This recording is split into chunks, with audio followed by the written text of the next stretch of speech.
Hey everybody, Ryan with Vortex Optics here, coming to you with another live event today. We've got a really fun one. Today we are going to talk about picking and choosing the right rings and mounts for your rifle. I will tell you, as a tech service person here at Vortex, this is one of the most common questions we get asked. There is no universal solution or application here that necessarily fits, but we've been through a lot of it. We're going to help you pick them out today based on a couple of the more common rifle platforms that we might run into today. So a lot of variables that come into this. Configuration of rifle, the type of optic we're using, the type of shooting we'll be doing. Any number of things can add up to an equation on how to pick out the right rings and mounts.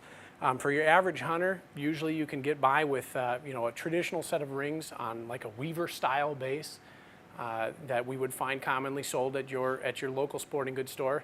For your guys who are getting into long range and precision stuff, occasionally we'll have to get into something a little bit more technical, and we'll get into that a little bit today too.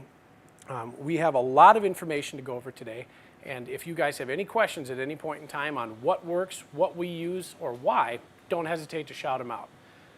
We're going to jump right into it, I guess. Right off the bat, one of the most popular things that we see today here at Vortex is AR-15s or modular sporting rifles, whatever you want to call them. And we get a lot of requests for a lot of different optics to put on them. With a traditional style rifle scope or a tactical scope or anything in the standard form that you see here before us, a lot of times we're going to utilize what we call a cantilever type mount on top of a rifle like this. And there's a very specific reason for it. Looking at a more traditional rifle, let's say a Remington 700 in a regular stock, we can see that over the top of the receiver to the buttstock, on the portion we'll call the comb, it's considerably lower than the receiver or the action itself. On something like this AR-15 here, modular sporting rifle, we'll see that this and the optics platform are actually on the same level. So we have to come up with a mount that's going to position the optic up high enough so that when you, the shooter, get behind it, you're not having to smash your head down into the stock or crane it way up and be in an unnatural position. So enter the cantilever mount. These mounts, there's a variety of them out there. We offer several, usually very simple to install, and a lot of times they will allow you to quickly remove your optic if necessary, or not. Sometimes we just strong mount them on there. And they are a fantastic solution for putting any kind of variable powered rifle scope onto your modular sporting rifle, AR-15 or something similar. Most of them attach with 2 rings and then a single uni base. Again, very easy to install and very easy to use. They're attractive and they're extremely functional.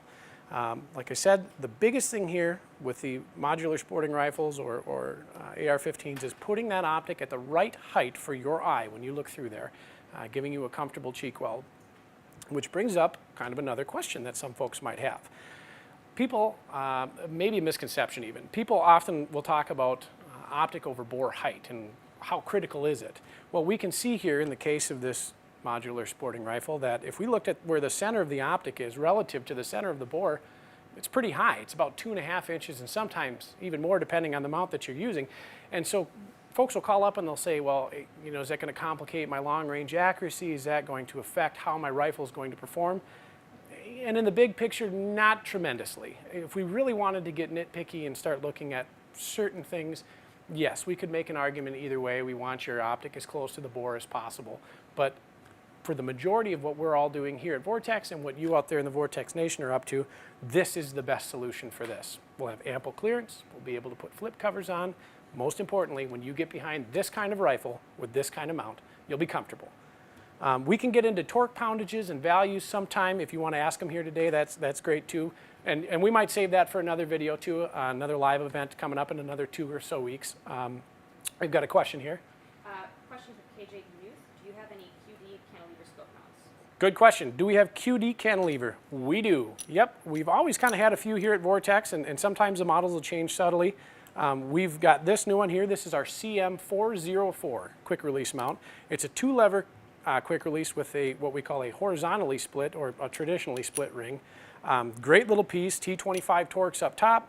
It has adjustable tension as well, so we can actually modify the cam tension that we'll put on the Picatinny rail, which is really quite useful.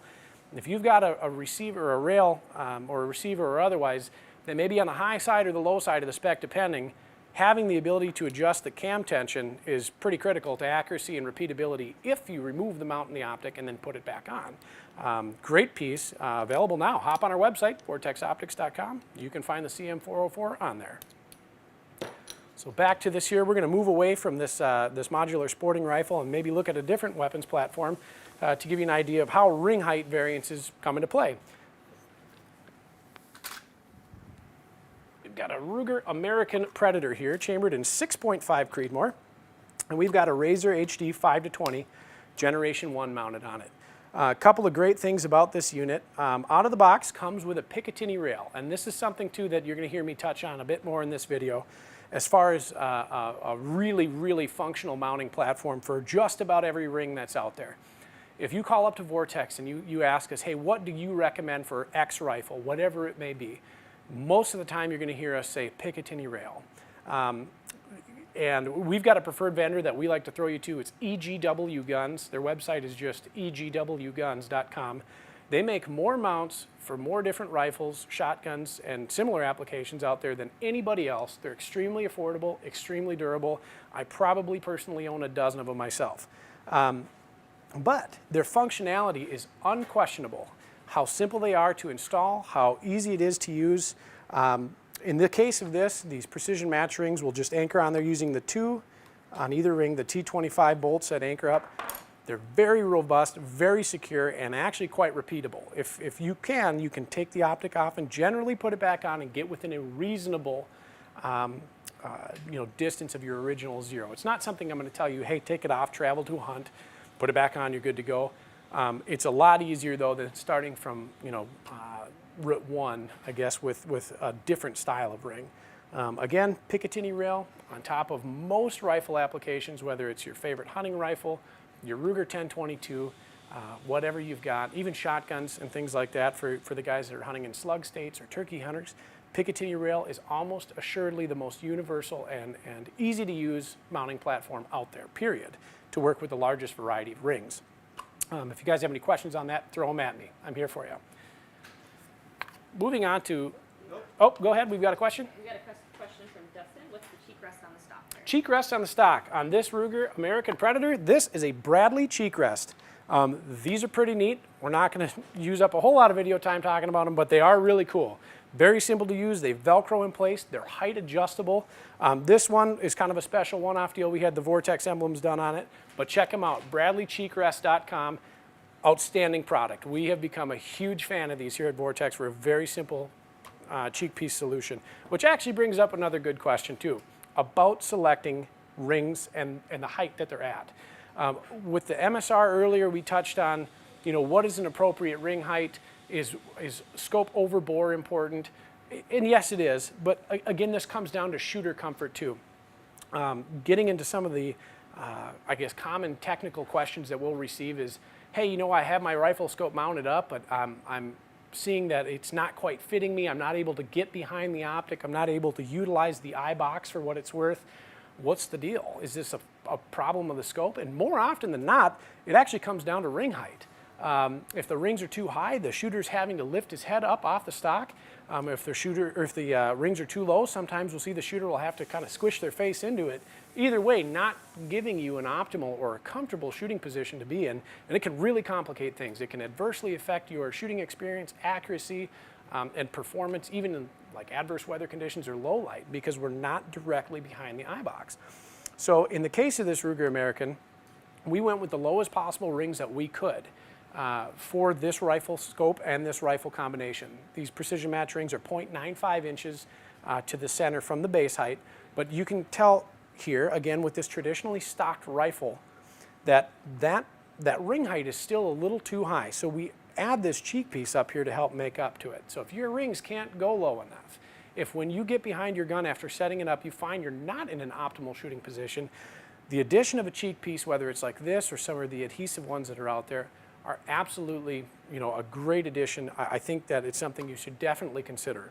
So again, anybody has any questions on the mechanics of a rifle, mounting it up, anything like this, go ahead. Yep. We had a question from Lex. Is the orientation of the cantilever mount important? Lex, is the orientation of the cantilever mount important? Great question. Overall, not really. The idea behind the mount I think if we really looked at it, would be to simply position the optic at the right height. So whether it's flipped around or not, no, it wouldn't really adversely affect how the optic performs, how the rifle performs. But what you will see in the case of, like, let's say this modular sporting rifle, if I was to put the cantilever the other direction and obviously have the scope the right way, it would really push it back onto the stock. If you had a limitation, like let's say you had your cervical vertebrae fused in your neck and you couldn't hunch down onto your rifle, I have actually talked to shooters that have done that before. They'll flip their cantilevers around to bring the optic back to them. This is a solution that would work for that particular application. But it wouldn't really affect, adversely the performance of the rifle or anything like that. So no, go with it. If it's something you need to do, I think it's absolutely fine. Just remember, we want to stay on the receiver, not on the handguard. Let's touch on that real quick too. A lot of modular sporting rifles, new rifles like the Ruger RPR, which we've got an example of here. You see these continuous rail platforms forward of the receiver. And occasionally we'll have a shooter call up and they'll mention, I'm not able to get good groups, or the tracking seems to be erratic and things aren't just really working out that great. And after diagnosing and kind of troubleshooting everything, we'll find that we've actually got the cantilever mount or even double ring mounts mounted between the receiver itself and the handguard. And this is a big no-no. Just because this continuous optics platform, well, I shouldn't even call it continuous optics platform, continuous rail platform appears to be one piece. It's actually not, depending on the setup. And in this case, it's not.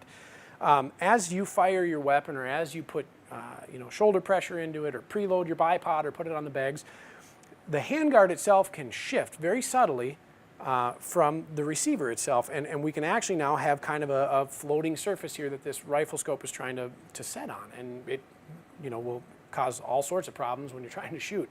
So if you've got anything other than a truly monolithic upper receiver on your modular sporting rifle or on something like the Ruger Precision Rifle, make sure you maintain your mount onto your upper receiver only, as opposed to your rail platform forward. So that will ensure the best accuracy. So what if you don't have a Picatinny rail? What if you don't care for the looks? What if you don't care for the style? Or what if your rifle just won't accept it? There's a lot of other options out there. One you'll hear tossed around quite a bit is called a Weaver rail, or a Weaver style rail. This is a pretty old methodology of mounting optics up onto it. It's very simple, same premise as a Picatinny rail. It's a cross slot that a bolt goes into, and the mount will clamp on, or the ring will clamp onto the mount. But it's just a little different style. We have rings that also work with the Weaver style rails, like our Vipers here, 30 millimeter or 1 inch.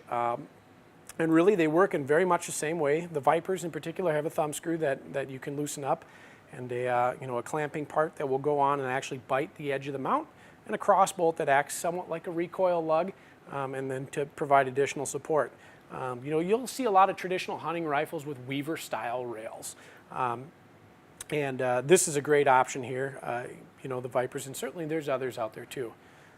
So moving on from there, you might have a rifle that maybe has somewhat of a proprietary setup on it. Here's some examples. Ruger Model 77s use Ruger's very strong integral mounting platforms, and they require a very specific ring. Rugers ship with a pair of rings, but let's say you want to go to a 30 millimeter rifle scope. What do? Our friends over at Leopold make a great 30 millimeter option for the Ruger receiver, that proprietary receiver, as do our friends over at Warren. So in the case of this Ruger number 1 here, I've got a pair of Warren rings holding my Razor LH to that proprietary quarter rib that Ruger has on their number 1. So very strong, very robust, very simple means of attachment. If you've got a unique rifle that has an unusual setup, or something other than a Weaver, a Picatinny, or any other traditional base setup, there's probably a solution. Give us a holler. We've probably monkeyed with it at one point in time. We're happy to direct you to somebody who's got something. So again, anybody has any questions, mounting, what to use, if you've got an off-the-wall rifle that you've got questions on, shout it out. I've probably got a solution. Looking at other options too, sometimes limitations of rifles will cause us to, or require us to use a different kind of ring in order to get the most out of the optic and the rifle combination. Misalignments are not uncommon with rifles. They're mass-produced, and a lot of times you'll find if you do, select a pair of rings and a mount when you put it on that rifle, you may not be able to get zeroed where you want to, or you may have to exhaust a lot of the elevation or windage or just overall travel in order to hit your target. And sometimes this isn't caused by necessarily the scope or the ammunition or anything like that, but just the misalignment in the rifle. We can have things like holes drilled and tapped in the receiver, slightly askew. Barrels can literally point left, right, fore, aft, who knows. And there's a solution for that too. A common, now somewhat antiquated, still pretty popular methodology for mounting an optic up is what we would call a windage adjustable or a standard base. At one point in time, this would have been commonplace on about every rifle that you would find in every scope mount. It uses a dovetailed front base and two large thumb screws in the rear to actually toggle the scope left and right to allow you to zero without having to actually use your windage turrets, which is pretty handy. You'll see a lot of classically stocked rifles and kind of older stuff, running that kind of setup because it looks good, it's attractive, and it's extremely functional. But if you've got a rifle that's maybe not able to zero because of a potential misalignment, that's a really good way to do it, windage adjustable bases. Our friends over at Burris also offer a great solution with their Signature Series rings, a pair of rings that I use quite a bit. They use what's called a posi-align insert. It's actually a nylon insert that goes inside of the ring that you can incrementally add 5 MOA of adjustment up, down, left, or right by simply swapping the little insert. Kind of neat. I've used them on all sorts of rifles, big calibers, small calibers. They work fabulously well. Anybody has any questions, give me a holler. Yep, go ahead. We got a question from Steven. When choosing precision rings, what size rings would you use for a 50mm bell? Great question. Again, this is going to be very subjective to the rifle that we're going to be using it on. 50mm objective, very common nowadays. In the case of this Ruger American Predator here, we've got a 50mm objective, we've got it in a pair of lows. However, if you were going to mount this same scope on top of, say, a Ruger precision rifle, which is a chassis type rig, like this one, with again, a continuous rail platform, those low precision match rings aren't going to cut it. They're just going to be too low. We're going to need to go to a minimum of about a 1.26, and actually my preference would go to the higher size yet, the 1.45s, or even one of the extended cantilever mounts like the Viper mount here, or the Precision Quick Release, or the Precision Extended Cantilever. Again, in the spirit of making the shooter more comfortable and getting behind the eye box of the rifle scope, more so than trying to seek out that low optic over bore height, go with what fits your rifle and what fits you, the shooter. If you have a stock like the Ruger Precision Rifle with its adjustable cheek piece, and you have something with a continuous rail platform on there, you are going to need to go with rings high enough accordingly. So in the case of the Precision Rifle, go with highs. In the case of your favorite continual rail platform rifle, usually you can sneak by with lows. Any other questions like that? Shoot them my way. We have a question Yeah. from Luca. Which rings do you recommend for 50 BMG? 50 BMG. Quality rings is the biggest thing. I can't stress that enough. One thing that we have seen quite a bit is folks will purchase a rifle, they'll spend a lot of money on a rifle, they'll spend a lot of money on an optic, and then they'll look for the least expensive rings we can get by with. And we want to encourage you to get the best rings that you can afford, especially for applications like a 50 BMG. But don't go to the bottom of the bargain bin and pick those out. This would be like buying a top fuel car and putting on retreads. You're just not going to be happy with the performance. In the case of the 50 BMG, on just about any 50 BMG, they're really not all that bad. Even some of the lighter weight ones from like our friends at Serbu are not terribly uncomfortable to shoot. A lightweight 12 gauge firing a slug is probably more violent. On a lot of the 50 BMGs that I've mounted rifle scopes on, I prefer the precision match rings for their robustness, their security, and their multi-height systems. We've got a variety of different sizes that fit every 50 BMG out there that I've currently run into. Most of the time on most of the traditionally stocked or configured 50s, you're going to be running the 126 or the 145s for be it a Barrett, an Armalite, an Anzio, a Serbu, Safety Harbor, whatever you got. So great question. Go with something like the precision match ring as a bare minimum. You're firing a 750 grain projectile on top of 400 grains of powder. We want to hold that baby down tight. So any other questions like that, shoot them my way. And if not, get to us later on. We'll have Q&A open up on Facebook. Feel free to type in, feel free to write in, feel free to call in. We'll answer anything we can for you. We're always here for you. Thanks again for coming to another live event. Tune in again in another 2 weeks. We're going to have another one for you. And hey, thanks again.